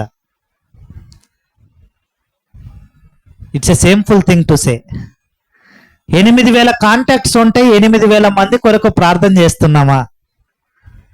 That is what the God has given the capability. భక్సింగ్ అంకుల్ అంట ప్రార్థన చేస్తూ ఉన్నప్పుడు హెబ్రోను ఆరంభంలో మనకి 2 మెసేజ్లే కదా ఉండేది. మొదటి మెసేజ్ ఏంటి ఉంటుంది? ఆరాధన వర్తమానం. రెండవది బల్ల వర్తమానం. దాని తర్వాత మెయిన్ మెసేజ్ ఉండేది. ఓకేనా? అంటే బల్ల విరిచిన తర్వాత మెయిన్ మెసేజ్ అయిపోయిన తర్వాత చివరి ప్రార్థన చేస్తారు కదా బల్ల దగ్గర, కానీ లేదంటే ఇక్కడ కూర్చొని చేస్తారు. ఆ సమయంలోనంట మందిరానికి వచ్చే వాళ్ళందరూ అంకులకి ఉత్తరాలు వచ్చే వారి పేర్లు, లేదంటే ఇంకెవరైనా సంఘంలో ఉన్నవారు నాకు బాగలేదంటే వాళ్ళ పేర్లు, అంతమంది పేర్లు గుర్తు పెట్టుకునేవాడంట. ఆ దినాల్లో మనము మన పక్కింట్లో ఎవడున్నాడో కూడా తెలియదు మనకు. ప్రతిరోజు మాట్లాడుతుంటాం కానీ పేరు తెలియదు. వాడి కొరకు ప్రార్థనే చేయం. చూడండి ఎట్లుందో పాపం. వాళ్ళ ఇంట్లో పప్పు, వాళ్ళ ఇంట్లో కూర, వాళ్ళ ఇంట్లో చక్కెర, ఇవన్నీ మనం తీసుకొని ఉంటాం. మళ్ళా ఇప్పుడు కాబట్టి ఏదో ఒకప్పుడు ప్రతిరోజు తీసుకుంటా అని చెప్పట్లా. నెలకు ఒకసారైనా సరే కనీసం ఒక బియ్యపు గింజ అన్న తిన్నావా లేదా వాళ్ళది? ఒక్క బియ్యపు గింజ. I'm not sharing more things. కనీసం ఒక చాక్లెట్ అని ఇచ్చింటారు కదా సంవత్సరానికి ఒకసారి, ఏదో పుట్టినరోజుకో పెళ్లి రోజుకో ఇంకోటో సంతోషాన్ని బట్టి. అది కూడా మనం రుణస్థులమే. వాళ్ళకి ఇవ్వాలని కాదు, ప్రార్థన చేయాలా. అవి మాట్లాడతాయి కడుపులో పోయిన తర్వాత, రే వాడు చాక్లెట్ తిన్నావురా, నువ్వు ప్రార్థన చేయలేదు ఏంట్రా అని దేవుడు అడిగితే ఏంటి పరిస్థితి? ప్రేమ విందు తిన్నావు ప్రార్థన చేయలా అని ప్రభు అడిగితే ఏంటి పరిస్థితి? కాబట్టి ప్రార్థన చేయాలి. 5 పరిస్థితులు ఉన్నాయి ఇక్కడ వీళ్ళు ప్రార్థన చేయడానికి. అంతేకాదు ఇంకా చాలా విషయాలు ఉన్నాయి కదా. ఎందుకు ఉపవాసం ఉండి ప్రార్థన చేయాలా? ప్రయోజనం ఏంది? ఎందుకు? What is the purpose or what is the aim? మొట్టమొదటిగా ఎందుకు ఉపవాసం ఉండాలంటే మన ఆత్మ శుద్ధీకరణ, మన భాషలో చెప్పాలంటే పాప ప్రాయశ్చిత్తము ఉంది. ఇదే ప్రధానమైనది. పాత నిబంధనలు రాయించబడింది ఇదే ప్రధానమైనది. మన పాపములకు ఏం చేయబడాలి? మొట్టమొదటిగా ప్రాయశ్చిత్తము చేయబడాలి, అనగా ఒప్పుకోలు. ప్రార్థన చేశారు. ఎవరెవరు చేశారు? మొట్టమొదటిగా మోషే చేశాడు, రెండోదిగా ఆహాబు రాజు చేశాడు, మూడోదిగా ఎవరంట? దావీదు చేశాడు. దావీదు అంటాడు కదా, అయ్యో నేను పాపిని. ఎక్కడ రాయించబడిన మాట? కీర్తన గ్రంథం 51వ అధ్యాయం 5వ వచనంలో అంటాడు. ఏమంటాడు? అయ్యో నేను పాపంలో పుట్టిన వాడను, పాపంలో పుట్టి తిని పాపంలోనే నా తల్లి నన్ను గర్భము ధరించెను అంటాడు. ఎవరంటే ఆయన సాధారణమైన వ్యక్తి కాదు, ఒక రాజు, దేవుని చేత అభిషేకించబడిన రాజు. సమూయేలు ద్వారా కొమ్ము చేత తైలపు బుడ్డి చేత అభిషేకింపబడిన రాజు. అట్లాంటి రాజు యుద్ధములో అపజయమెరుగని రాజు, ఒక మాటలో చెప్పాలంటే కదండి. దావీదును గురించి దావీదు కుమారుడైన అబ్షాలోము స్నేహితులు అబ్షాలోముకు చనువైన మంత్రులు అంటారు దావీదును గురించి. ఏమని తెలుసండి? అయ్యా నీ తండ్రి అనగా దావీదు ఎట్లాంటి వాడంట? సింహపు గుండె వంటి ధైర్యం కలిగినోడు అన్నాడు. ఎప్పుడైనా సరే సింహం భయపడింది చూసినారా మీరు? మనమంటే మేమని తెలుసా, అమ్మో ఎంత పెద్ద బాంబు పెట్టంటే అన్నా ఉలిక్కి పడి లేచిన. అట్లాంటి 100 పెట్టినా కూడా, పక్కనే గ్రానైట్ పేలినా కూడా సింహం భయపడదు. సింహం ఏం చేస్తుందంటే చస్తే చస్తా, బ్రతికితే రాజులా బ్రతకాలా, లేదంటే చచ్చిపోవాలా. అదే ధైర్యం సింహంది. దావీదును గురించి కూడా అట్లాంటి వర్ణన ఉంది. కాబట్టి మనము చూస్తే, కాబట్టి what is the aim of fasting and praying? ఉపవాసం ఉండి ప్రార్థన ఎందుకు చేయాలంటే మనం మన జీవితంలో మన పాపములను పాప పరిహారణ కొరకై చేయాలి. పాపములకు ప్రాయశ్చిత్తం కలగడం కోసమై ఏం చేయాలంట? ఉపవాసం ఉండి ప్రార్థన చేయాలి. మరి ఉపవాసం ఉండి ప్రార్థన చేస్తే, లేదంటే ఉపవాసం అన్నది ఎలా చేయాలి? ఇంతకు ఉపవాసం అని ఇంతసేపు చెప్తూ ఉన్నా ఉపవాస ప్రార్థనని, ఇంతకు ఉపవాసం అంటే ఎట్లుండాలా అంటే, ఉపవాసం అన్నది 3 రకాలుగా బైబిల్ రాయించబడింది. ఇది నేను చెప్పేది కాదండి, ఇవన్నీ బైబిల్లో ఉన్న విషయాలే. 3 రకాలుగా ఏంటంట బైబిల్లో ఉపవాసం ఎలా ఉండాలి అన్న విషయాల్ని బయలుపరుస్తూ వచ్చింది. మొట్టమొదటి సందర్భం ఏంటంటే, అన్నం తినకూడదు కానీ నీళ్లు తాగొచ్చు. ఏంటంటే కొంతమంది విధానం అంటే ఘన పదార్థం ఏది తినకూడదు. అరటి పండు కానీ, బిస్కెట్ కానీ, అన్నం కానీ, ఉప్మా కానీ, అట్లా ఘన పదార్థాలు అంటే తెలుసు కదా. అంటే నీళ్లు కాకోకుండా మిగిలినవన్నీ కూడా ఘన పదార్థాలే. కాబట్టి నీళ్లు మాత్రం తాగొచ్చు ఉపవాసంలో. అది ఒక రకమైన ఫాస్టింగ్. ఇంకోటి ఏంటంటే రెండోది పార్షియల్ ఫాస్టింగ్ అంటారు. అంటే పాక్షికంగా, పూర్తిగా ఉండరన్నమాట వాళ్ళు. పాక్షికంగా అంటే ఉదయము కేజీ రైస్ తినేవాడు ½ కేజీ తినొస్తాడు, కేజీ రైస్ తినేవాడు ½ కేజీ తినేస్తాడు. అంటే ఎగ్జాంపుల్ చెప్తున్నా, కేజీ తినేవాళ్ళు ఉన్నారని కాదు, ఉన్నారు, ఉండకపోవచ్చు. కాబట్టి కేజీ తినాల్సిన వాడు ½ కేజీ అంటే సగం కడిపే తిన్నాడు. అర్ధన్నం పుత్ర శోకం అన్నట్టు సగం తిన్నాడు అనమాట. సగం తిని వచ్చినాడు మధురాడికి. అది బైబిల్లో రాయించబడి. దానియేలు గ్రంథం 10వ అధ్యాయం చదవండి ఒకసారి, నవ్వకుండా ఒకసారి చదవండి. నేను చెప్పేది మీకు బైబిల్లో ఉందో లేదో అర్థమవుతుంది. దానియేలు గ్రంథం 10వ అధ్యాయం 2వ వచనం 3వ వచనం. Book of Daniel chapter 10 verse 2 and 3.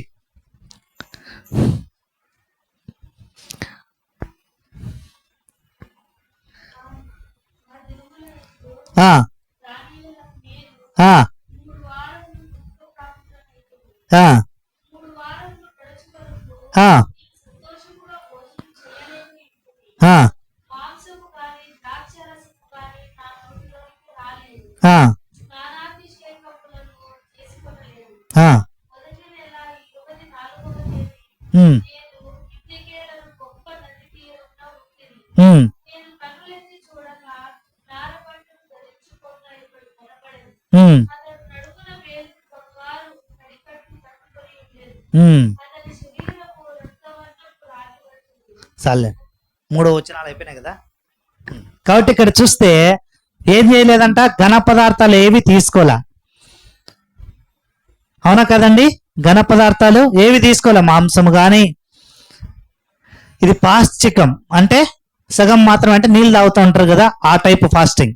ఇంకొక ఫాస్టింగ్ ఏంటంటే ఇట్స్ ఏ అబ్సల్యూట్ ఫాస్టింగ్. ఎక్కడ రాయించబడింది? యోనా గ్రంథం 3వ అధ్యాయము 5 నుంచి 10 వచనాలు. ఇందాక మనం చూస్తూ వచ్చాం.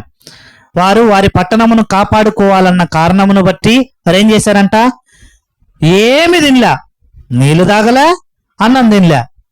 ఇవన్నీ బైబిల్లో రాయించబడిన ఈ యొక్క ఉపవాసాలే. కాబట్టి ఇంకా మనం చూస్తే ఎంతకాలం ఉపవాసం ఉండాలన్నా ఇది కూడా రాయించబడింది Bible. The length of fasting. ముందేమో ద నేచర్ ఆఫ్ ఫాస్టింగ్, ఇప్పుడేమో ద లెంగ్త్ ఆఫ్ ఫాస్టింగ్. ఒక్కొక్కరు ఎన్ని రోజులు ఉన్నారన్నది రండి, ఒక 4-5 సంగతులు నేను మీకు జ్ఞాపకం చేసి ముందుకు సాగడానికి ఇష్టపడతా ఉన్నా. 2వ సమూయేలు గ్రంథం 1వ అధ్యాయం 12వ వచనం. ఎవరు ఇక్కడ ఉపవాసం ఉన్నది? దావీదు ఉపవాసం ఉన్నాడు. ఎంతకాలం ఉన్నాడంట? 1 రోజు ఉన్నాడు. చదవండి ఎవరైనా ఒకరు. 2వ సమూయేలు గ్రంథం 1వ అధ్యాయము 12వ వచనం. యోనాతానును యెహోవా జనులను యుద్ధములో కూలిరని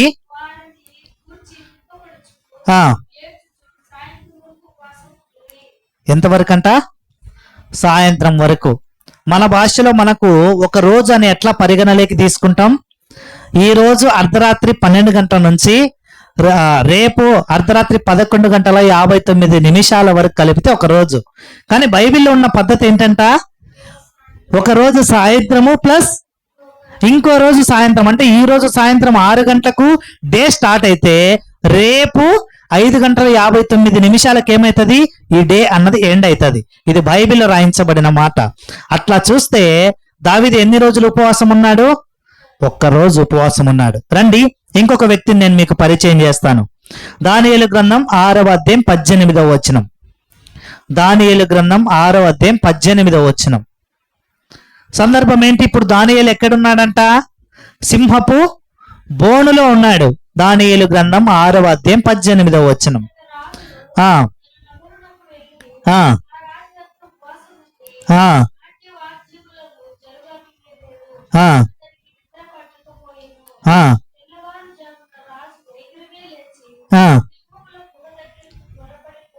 ఆ రైట్. ఏంటంట ఇక్కడ?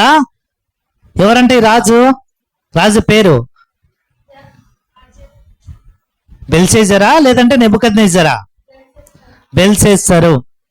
ఈ రాజు ఎంతకాలం ఉపవాసం ఉన్నాడంట? ఒక రాత్రి మాత్రమే. ఒక రాత్రి మాత్రమే. అయితే దానికంటే ముందు దావీదేమో ఒక రోజు ఉన్నాడు. ఈ బెల్షెజర్ అనే రాజేమో రాత్రంతా ఉపవాసం ఉన్నాడు. రండి ఎస్తేరు గ్రంథానికి వెళ్దాం. ఎస్తేరు గ్రంథం 4వ అధ్యాయం 16వ వచనం. ఈమె ఎన్ని రోజులు ఉపవాసం ఉందంట? 3 రోజులు ఉందంట. ఎన్ని రోజులు? 3 రోజులు ఉంది. ఎస్తేరు గ్రంథం 4వ అధ్యాయం 16వ వచనం చదువుకుందాం. ఎస్తేరు గ్రంథం. అరే మీరు ఇంతసేపు తీస్తే ఎట్లా? ఎస్తేరు గ్రంథం 4వ అధ్యాయం 16వ వచనం. నీవు పోయి సూషనునందు కనబడిన యూదులనందరినీ సమాజ మందిరమునకు సమకూర్చి నా నిమిత్తం ఉపవాసం ఉండి 3 దినములు. ఎన్ని రోజులంట? 3 దినములు. అంటే 3 రోజులు ఉపవాసం ఉండింది. ఎవరు? ఎస్తేరు మహారాణి కదా. అయితే ఇప్పుడు రండి ఇంకా ముందుకెళ్దాం. మొదటి సమూయేలు గ్రంథం 31వ అధ్యాయం 13వ వచనం. మొదటి సమూయేలు గ్రంథం 31వ అధ్యాయం 13వ వచనం.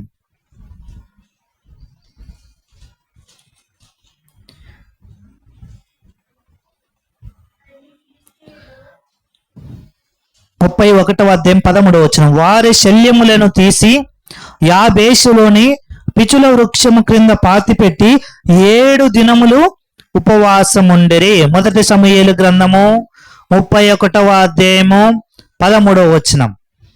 ఎన్ని రోజులు ఉపవాసం ఉన్నారంట? 7 రోజులు ఉపవాసం ఉన్నారు. ఎవరంట ఉండింది? ఎవరైతే అనగా యాబేష్కి లేదు.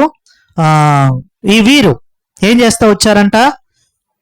ఈ యొక్క సౌలు యోనాతానుల కళేబరాలను వారు పాతిపెట్టి ఏం చేశారంట? చచ్చిపోయింది మామూలు వ్యక్తులు కాదయ్యా, ఒక మహారాజు కదా. వారి భాషలో చెప్పాలంటే ఒక రాజు చనిపోయినాడు. రాజు కుమారుడు అనగా రాకుమారుడు చనిపోయినాడు. కాబట్టి ఏం చేయాలా అని ఉపవాసం ఉన్నారు 7 రోజులు. మొదటిగేమో దావీదు 1 రోజు ఉన్నాడు. ఎవరి కొరకు? ఎవరి కొరకు?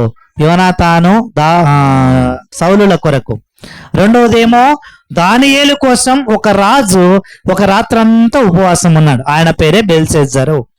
మూడవ సందర్భములో తన ప్రజలు అనగా యూదుల కొరకు ఈ యొక్క ఎస్తేరు 3 రోజులు ఉపవాసం ఉంది.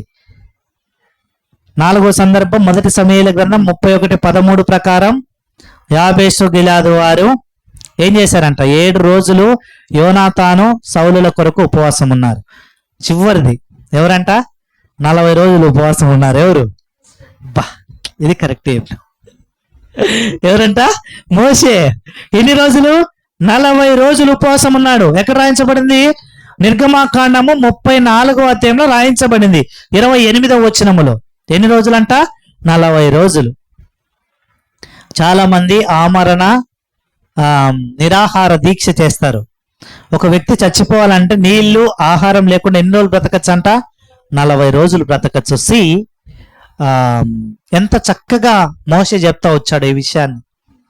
కాబట్టి మనం చూస్తే 40 రోజులు ఉపవాసం ఉండి ఏం చేస్తూ ఉన్నాడంట? దేవుని సన్నిధిలో కనిపెడతా ఉన్నాడు. వీళ్ళు ఒక్కొక్కరు ఉన్నది ఒక్కొక్క ఉపవాసం, ఒక్కొక్క కారణం. అయితే ఈ చివరి ఉపవాస ప్రార్థన 40 రోజుల ఉపవాస ప్రార్థన ఏంటంట? దేవునితో ముఖాముఖిగా మోషే ఏం చేస్తూ ఉన్నాడు? దేవునితో మాట్లాడుతున్నాడు. దేవుని సన్నిధిని అనుభవిస్తూ వచ్చాడు కదా. దాన్ని పట్టుకొని చాలా మంది ఏంటంట 40 రోజులు ఉపవాస ప్రార్థన కదా. ఒకవేళ దేవుడు నాకు అనిపించింది, ఒకవేళ మోషే కనుక 365 రోజులు ఉండింటే ఆ రోజంతా ఉపవాస మీటింగ్, వేరే కార్యక్రమాలు ఏం పెట్టుకోం కదా. ఉపవాస ప్రార్థన మంచిదే, బైబిల్లో రాయించబడినట్లుగా ఉపవాసం ఉండి ప్రార్థన చేస్తే మంచిదే, కానీ ఉపవాసం ఉండి పనికి పోతే మాత్రం అది మంచిది కాదు. ఎందుకంటే ఒకవేళ మీరు పనికి పోయేటట్లయితే నేను చెప్తున్నాను, ఏం పర్వాలేదు, నువ్వు ఉపవాసం ఉండలేదు అని దేవుడు నిన్ను అడగడమ్మా, అక్కయ్య అన్నయ్య ఏం అడగడు, పర్వాలేదు, పని ఉంది కదా, పనికి వెళ్ళిపోండి, తినేసి పోండి. ఆడికి పోయి మీరు చేసే పనిలో మీరు పడిపోయి ఆ మిషన్ల కిందన్న మీ తలకాయ పడింది అనుకో, ఎవరికంట నిందొచ్చేది?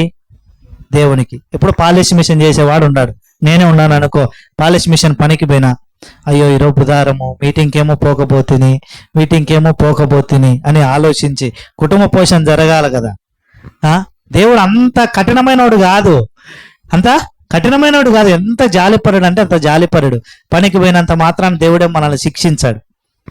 ఇబ్బంది అయినప్పుడు వెళ్ళొచ్చు. కాబట్టి పనికేమో పోతుని, తినకుండా పోతుని, పైగా కళ్ళు తిరిగి పడితే ఆదొచ్చికి తగిలితే మళ్ళీ ఇబ్బందే కదా, వద్దు.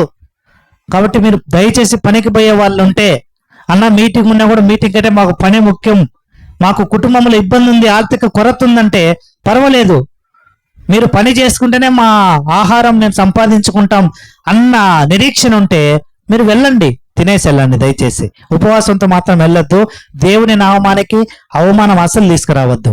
కాబట్టి ఇది ఎంతకాలం ఉపవాసం ఉండాలి అన్నది. అయితే ఉపవాసము ద్వారా చేయాల్సిన పనులు కొన్ని ఉన్నాయి కదా. వాస్తవానికి ఉపవాసం అంటే ఆత్మ విషయానికి వచ్చినప్పుడు పాప క్షమాపణ కొరకై ప్రయాసపడేది ఉపవాసం. అయితే కొంతమంది ఏంటంటే ఉపవాసం అంటేనే ముఖం ఇటువంటి పీక పోయింటది కదా, 10 రోజుల నుంచి అన్నం తినకుండా ఉండి ఎండగట్టిన ముఖం లెక్క ఉండిపోతాయి ఒక్కసారిగా మంది. అట్లా కాదు, ఎట్లుండాలంట ఉపవాసము, మనం ఉపవాసం అనేది పక్కన వాళ్ళకి కూడా తెలియదు, అలా ఉండాల కదా. కొంతమంది ఉపవాసం అంటారు, వెంటనే తలస్నానం చేసి ఇంకా ఏమంటారు తెల్లగుడ్డలు వేసుకొని బైబిల్ పట్టుకొని ఒక యాడ్ అవుతాం ఉపవాసం మీటింగ్కా, వాళ్ళు అడక్క ముందే కొంతమంది ఇంకా రాలేదు, నువ్వు ఉపవాసం మీటింగ్కు నేను పోతున్నా, టైం అయింది, పోతల బాయ్ కదా. ఏంది ఇది? మన ఉపవాసం ఉన్నది ఎవ్వరికి తెలియకూడదు, మనకు తప్ప మనకు మన దేవునికి తెలిస్తే చాలు మనం ఉపవాసం ఉన్నది కదా. కాబట్టి అయితే ఈ ఉపవాసము అన్నది దేన్ని జ్ఞాపకం చేయాలి లేదా దేన్ని బయలుపరచాలంటే యెషయా గ్రంథం 58లో రాయించబడినాయి 3-4 వచనాల్లో. ఉపవాసం అంటే బయట కనపరుచుకునే కాదు, నేను ఉపవాసం ఉన్నారని బోర్డు తగిలించుకోవడమో లేదంటే ఒకటి జెండా పెట్టుకోవడం అది కానే కాదు. ఏంటంటే ఉపవాసం అన్నది పాపపు బంధకాల్లో ఉన్నవారు బయటికి రావాల. ఏంటంట? పాపపు బంధకాల్లో ఉన్నవారు బయటికి రావాల. రెండోది ఏంటంట? బాధింపబడతా ఉన్న వారికి విడుదల కలగాల. ఇవన్నీ మనం మన ఉపవాస ప్రార్థనలో ఏం చేయాలా? జ్ఞాపకం చేసుకోవాలా కదా. చాలా మంది ఏమనుకుంటే ఉపవాసం అంటే అన్నం తినకుంటే చాలు, ఉపవాసం అంటే మందిరానికి వస్తే చాలు, ఉపవాసం అంటే ఇంకోటి కాదు. ఉపవాసములో నేను ఉపవాసం అంటే ఖచ్చితంగా ఇవి జరగాల. కనీసం ఒక్క పాపైనా రక్షింపబడాలా. లేదంటే రెండోది ఏంటంట, ఎవరో ఒకడు సాతాను బంధకాల్లో ఉండింటాడు, వాడు విడిపింపబడాల. మూడోది ఏంటి? ఆకలితో ఉన్నవాడు వాడి ఆకలి తీర్చబడాలి. ఆకలితో ఉన్నవాడి ఆకలి తీర్చబడాలి. మనం ఎప్పుడు బాగా ఉపవాసం ఉంటాం చెప్పమంటారా? ఏమనుకోద్దు, తిట్టుకోద్దు, ఓకేనా. పొరపాటున మనం అడిగిన కూర భర్త తేకపోతే ఏం చేస్తాం?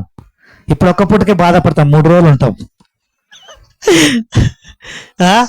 ఇంకోటి, మనము చెప్పిన పని భార్య చేయకపోతే ఎన్ని రోజులని ఉంటాం ఉపవాసం. అసలుకి అప్పుడు ఏమంటారు? అలసటే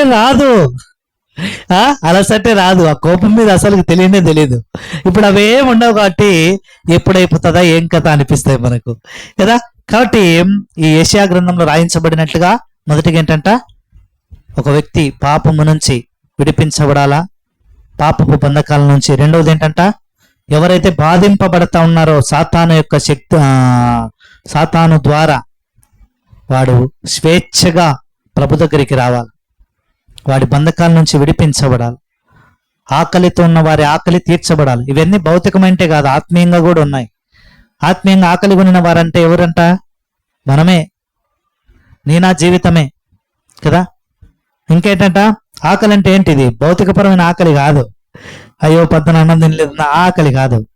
దేవుని గురించి, దేవా ఈరోజు నువ్వు నాతో ఏం మాట్లాడుతున్నావు, అక్కడ చూస్తే కొరహు కుమారులు అంటారు కీర్తన గ్రంథంలో 43లో అనుకుంటా.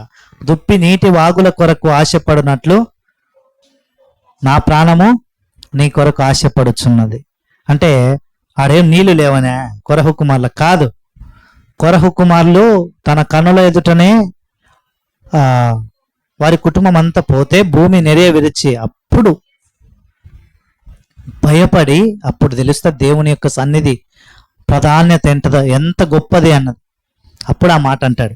కాబట్టి ఇది అనుభవం. కాబట్టి చాలా విషయాలు నేర్చుకున్నాం కదా ఉపవాస ప్రార్థన గురించి. పాత నిబంధనలు ఉపవాస ప్రార్థన అంటే ఏంటంట? ఏంటి ఉపవాస ప్రార్థన అంటే?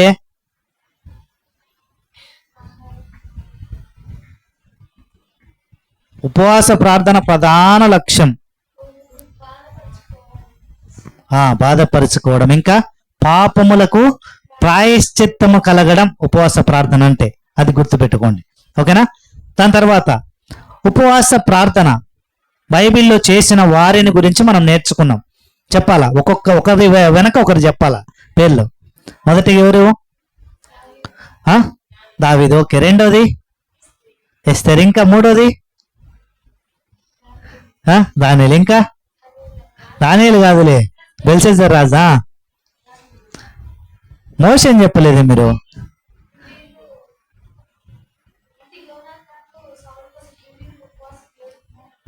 వాళ్ళు ఓకే, రైట్, మోషే. కాబట్టి వీళ్ళంతా ఉపవాసం ఉన్నారు. అయితే ఉపవాసం అని మనం నేర్చుకున్నాం. ఓకే, మంచిదే. ఎన్నెన్ని రోజులు అంటే ఎవరు ఎన్ని రోజులు ఉన్నారు ఉపవాసం? మొట్టమొదటిగా చెప్పండి. ఒక్కరోజు ఉపవాసం ఉన్నది ఎవరు? దావీదు. ఓకే. రాత్రి మాత్రమే ఉపవాసం ఉన్నది ఎవరు? బెల్షస్సర్ రాజు. రైట్. 3 రోజులు ఉపవాసం ఉన్నది ఎవరు? ఎస్తేరు.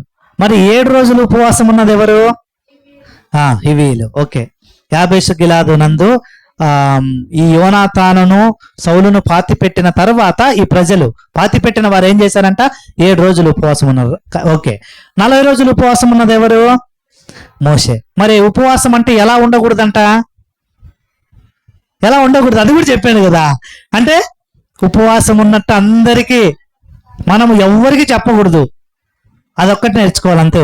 ఎలా ఉండకూడదు అంటే అదే. ఎలా ఉండాలి అంటే కింద ఉన్నాయి ఆ వచనాల్లో. ఏంటి? మనము చేసే ప్రార్థనల ద్వారా మేలు కలగాల అనేకులకు. మొదటిగా మన పాప క్షమాపణ, రెండోదిగా అనేకుల క్షేమము. అదే ప్రార్థన ప్రాధాన్యత, ఆ ప్రధాన లక్ష్యం. చాలా మంది ఏంటంటే ప్రార్థన అంటే ఏం ప్రార్థనలే అనుకుంటారు. కాదు, ఇది మనం నేర్చుకోవాలి. దేవుడి మాటలు దీవించునుగాక. కొంత సమయం